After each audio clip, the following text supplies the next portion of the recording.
5 मार्च 2026 का रात का वाक्य होता है, जब एक महिला अपनी झोपड़ी में जो खेतों पर उसने बना रखी थी वहीं पर खाना पीना खाकर आराम से सो जाती है। फिर यहाँ रात को होता कुछ ऐसा है। सुबह जब गांव के लोग बाग खेतों पर पहुंचते हैं तो देखते हैं जो बूढ़ी महिला है वो खून से तरबतर है, उसके प्राइवेट पार्ट से खून बह रहा है, उसकी हालत बहुत ही ज़्यादा गंभीर है। आनन फानन में ही उसे नज़दीकी हॉस्पिटल में ले जाया जाता है। वहाँ जाने के बाद डॉक्टर साहब जब चेकअप वगैरह करते हैं और जब यहाँ पर पुलिस को बुलाया जाता है, पुलिस पूरे मामले की छानबीन करती है, तो यहाँ पर एक अनोखा ही सत्य देखने को मिलता है। दोस्तों, हर कोई व्यक्ति इस सत्य को देखकर एक बार के लिए बहुत ज़्यादा क्रोध में आ जाता है कि आखिरकार इस 90 साल की बूढ़ी महिला के साथ ये गलत करने वाला कौन है। दोस्तों, क्या था पूरा मामला? अगर आप लोग भी पूरे मामले को डिटेल से जानना चाहते हैं तो वीडियो को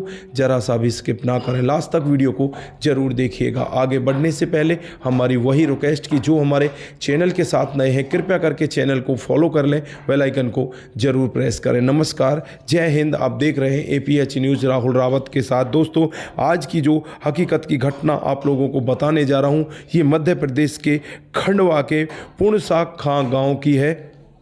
यहाँ पर एक महिला जिसका नाम रजनी होता है, जिसकी उम्र 90 साल रहती है। दोस्तों, वो अपने खेतों पर एक झोपड़ी बनाकर बड़े आराम से रहा करती है। उसके घर परिवार में उसके 3 बेटे भी हैं, एक बेटी है। सब लोगों को ये ज़मीन के हिस्सेदारी दे देती है और खुद ये झोपड़ी में खेतों पर रहा करती है। 6 मार्च 2026 का वाक़या होता है, जब गाँव के ही लोग खेतों पर पहुँचते हैं तो वहाँ जाकर देखते हैं कि आज रजनी बाहर निकल कर दिखाई नहीं दे रही। उसके घर की तरफ जाया जाता है तो चारपाई पर रजनी पड़ी होती है। उसकी हालत बहुत ही ज़्यादा खराब होती है। उसके नीचे हिस्से वाले कपड़े उसके शरीर पर नहीं होते और प्राइवेट पार्ट से बहुत ही ज़्यादा खून बह रहा होता है। आनन फानन में ही उसे नज़दीकी हॉस्पिटल में ले जाया जाता है। जो इसकी बेटी है उसे खबर कर दी जाती है। बेटी भी मौके पर पहुंच जाती है और उसके बाद डॉक्टर साहब इनका इलाज करते हैं।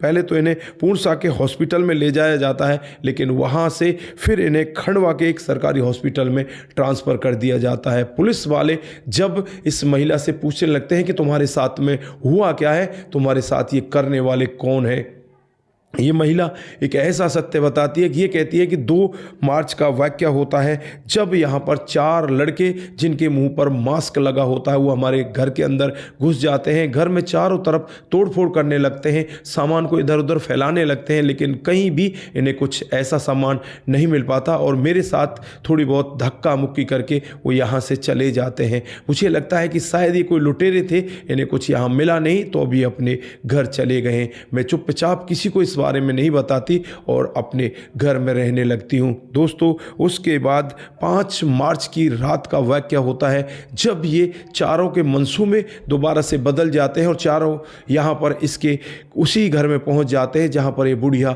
रात को सोया करती। और वहाँ आने के बाद इस बुढ़िया के हाथ पैरों को उसी चारपाई से बांध दिया जाता है और एक एक करके इस बूढ़ी औरत के साथ वो अपनी हवस बुझाते हैं।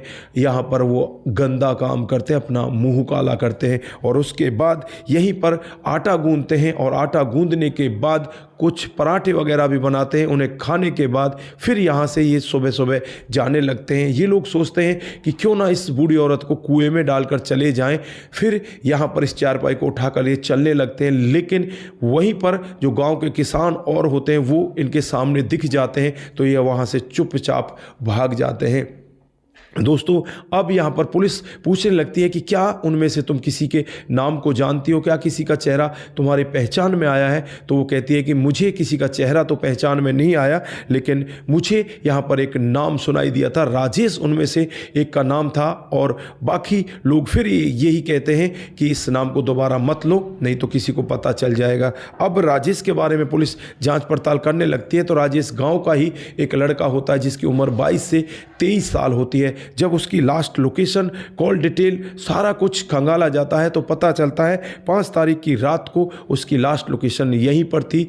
पुलिस अब बिना कुछ देरी किए हुए उसके घर पर पहुंच जाती है और वहां जाने के बाद उसे गिरफ्तार करती है। फिर सख्ती के साथ उसे पूछताछ करने लगती है और जो यहाँ पर उसके और भी दोस्त होते हैं उनके बारे में भी जांच पड़ताल करती है। तो यहाँ पर ये पूरा मामला खुलकर बताता है। ये कहता है कि हम चारों दोस्त जो इंग्लिश पिक्चर होती है उन्हें मोबाइल में देखा करते और हमारे मंसूब में जागने लगते हैं। जब 5 तारीख की रात को हम शराब पी रहे होते हैं तो सभी के मंसूब में जाग जाते हैं। फिर हमें याद आता है वही बुढ़िया की कोठरी जिस पर हम 2 तारीख को लूटपाट के मकसद से गए थे, लेकिन वहाँ पर लूटपाट हम कर नहीं पाए थे। आज इन लोगों का मकसद यही होता है कि आज उस बूढ़ी औरत के साथ कुछ गलत किया जाए। फिर यहाँ पर ये सारे के सारे यानी चारों के चारों लड़के उस बूढ़ी औरत के पास पहुँच जाते हैं और उसके साथ गलत और घिनौना काम करते हैं। दोस्तों, जैसे ही गांव के लोगों को इस सब के बारे में पता चलता है तो गांव के लोगों का क्रोध साथ में आसमान पर हो जाता है। वो सभी के सभी यही चाहते हैं कि इन दरिंदों को बड़ी से बड़ी सज़ा मिलनी चाहिए, क्योंकि इन्होंने 90 साल की बूढ़ी औरत के साथ बहुत ही घिनौना काम किया है। गांव वालों का गुस्सा तब और ज़्यादा बढ़ जाता है जब इस बूढ़ी औरत की मौत हो जाती है। दोस्तों, बहुत ही ज़्यादा ब्लीडिंग होने के कारण इस बूढ़ी औरत की मौत हो जाती है। ये इस जहां को छोड़कर चली जाती है। हर कोई व्यक्ति अब यहाँ पर यही सोचने लगता है कि इन लोगों ने बहुत ही गलत किया है, इनको कड़ी से कड़ी सज़ा मिलनी चाहिए। तो दोस्तों, ये रही आज की हकीकत की घटना। आप लोग यहाँ पर क्या कहना चाहते हैं? आपकी जो भी राय है एक बार कमेंट बॉक्स में ज़रूर दीजिएगा। आज के लिए बस इतना ही। फिर मिलते हैं किसी नए मूड के साथ। तब तक के लिए आप अपना ख्याल रखें, परिवार का ख्याल रखें, सतर्क रहें, सावधान रहें, रिश्तों की अहमियत को जरूर समझें। जिन साथियों ने हमारे पिछले वीडियोज पर कमेंट किए थे उनका नाम हम यहाँ पर बारी बारी से लेने वाले हैं। पहला कमेंट आता है कुमार केसी जी का आता है। वो लिखते हैं, जय शंभू जय भोलेनाथ। जय शंभू जय भोलेनाथ, बहुत बहुत धन्यवाद। सपन देह जी हमें कमेंट करते हैं, आपका भी बहुत बहुत धन्यवाद। शंकर स्वामी जी, आपकी कहानी बहुत अच्छी लगती है, बहुत बहुत धन्यवाद। उसके बाद जो कमेंट आता है मोनू जैन जी का आता है। वो लिखते हैं कि आपकी कहानी बहुत अच्छी होती है। मोनू जी, आपका भी दिल की गहराइयों से बहुत बहुत धन्यवाद। उसके बाद जो कमेंट आता है वो शंकर स्वामी का आता है। वो लिखते हैं कि आपकी कहानी बहुत ही अच्छी होती है। उसके बाद जो कमेंट आता है वो रामलाल जी का आता है। उसके बाद कमल जी हमें कमेंट करते हैं, सपन देह जी कमेंट करते हैं और उसके बाद में जय सिंह हमें कमेंट करते हैं। आप सभी का दिल की गहराइयों से बहुत बहुत धन्यवाद। दोस्तों, थोड़ा सा गला ख़राब है, उस वजह से आप लोगों को आवाज़ शायद ठीक नहीं लग रही होगी, लेकिन मैंने यही सोचा कि आप लोगों को मैं हर दिन कहानियाँ बताता हूँ, हर दिन घटनाओं से अवगत कराता हूँ, तो आज कैसे मैं आपको ऐसे ही छोड़ दूँ।